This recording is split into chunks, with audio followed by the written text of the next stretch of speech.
রাজ্যের প্রান্তিক এলাকা থেকে এই প্রথমবার মহিলা হিসেবে রাষ্ট্রসংঘের পিসি কিপিং মেডেল পেলেন সাগর বিধানসভার রাধাকৃষ্ণপুরের মেয়ে কাকলি মান্না। সাগরের প্রত্যন্ত গ্রামের বাসিন্দা কাকলি 1 বছর আগে রাষ্ট্রসংঘের শান্তিরক্ষা মিশনের বিশেষ দলের সঙ্গে আফ্রিকার কঙ্গোয় গিয়েছিলেন। সেখানে পুরুষদের সঙ্গে কাঁধে কাঁধ মিলিয়ে জঙ্গি দমনের লড়াইয়ে অংশ নিয়েছিলেন তিনি। প্রতিটি ক্ষেত্রেই তিনি পারদর্শিতা দেখিয়েছেন। তাই রাষ্ট্রসংঘের তরফে কুর্নিশ জানানো হলো বিএসএফ এর 107 নম্বর ব্যাটালিয়নের এই সদস্যকে। কঙ্গো থেকে ফোনে কাকলি বলেন, এই স্বীকৃতি পেয়ে তিনি খুবই আপ্লুত। গত 1 বছর ধরে জঙ্গিদের সঙ্গে গলির লড়াই চলেছে। ঝুঁকি থাকলেও তিনি এই কাজ থেকে পিছিয়ে আসেননি। আগামী 1 মে ফেরার কথা ছিল, কিন্তু নতুন করে জঙ্গি হামলা হওয়ায় আরও কিছুদিন থেকে যেতে হবে তাকে। তবে তিনি বাড়ি আসার জন্য মুখিয়ে আছেন বলে জানিয়েছেন। এই সম্মান এর আগে সাগর বা সমগ্র সুন্দরবন এলাকা থেকে কেউ পাননি বলেই জানা যাচ্ছে। তাই কাকলির এই সাফল্য অনেকে অনুপ্রেরণা যোগাবে বলেই অনুমান অনেকের। বিএসএফ এর এই জওয়ানের পরিবারের মা বাবা ছাড়াও রয়েছে 5 ভাই। মেয়ের সাফল্যে খুশি সকলেই। কাকলি কবে ফিরবেন সেই অপেক্ষায় দিন গুনছে পরিবার। নিজের এলাকার মেয়ের এই সম্মানে আনন্দিত সাগরদ্বীপের বাসিন্দারাও। কাকলির পরিবারকে পুষ্পস্তবক দিয়ে সংবর্ধনা জানিয়েছে এলাকার মানুষজন। এলাকাবাসীদের কাছ থেকে সংবর্ধনা পেয়ে খুশি মান্না পরিবার।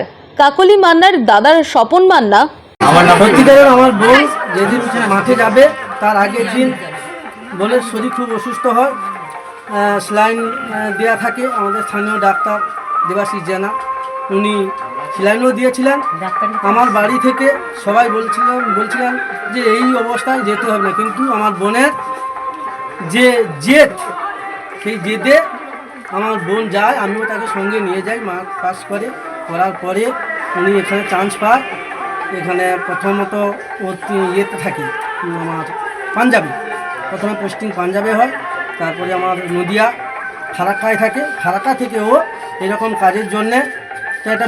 তিনি জানান, আমার বোন যেভাবে প্রশংসিত হচ্ছে, আমি চাই আরও বড় হোক এবং ভারতবর্ষ তথা সাগরদ্বীপের নাম আরও উজ্জ্বল করুক। কাকলির সাফল্যের কাহিনী তুলে ধরে কাকলির দাদা স্বপন মান্না। কিভাবে নিজের অদম্য জেদের ওপর ভরসা করে নিজের লক্ষ্য পূরণ করছে কাকলি। রুদ্রনগর পঞ্চায়েত সমিতির পক্ষ থেকে কাকলির পরিবারকে সংবর্ধনা জানানো হয়। এ বিষয়ে রুদ্রনগর গ্রাম পঞ্চায়েত সদস্য মানিক নায়ক তিনি জানান, নমস্কার। আমাদের রাধাকৃষ্ণপুরে যে কাকলি মান্না যে আমাদের মিলিটারির যে সম্মান পেয়েছে, আমাদের এলাকায় বা সাগরদ্বীপবাসী বা ভারতবর্ষের খুবই আমরা গর্বিত। আমি চাইছি যে আরও বড় হোক, আরও দেশের নাম করুক, সবার যেন কামনা থাকে, যেন ও আরও উজ্জ্বল ভবিষ্যৎ করুক। আপনার নাম?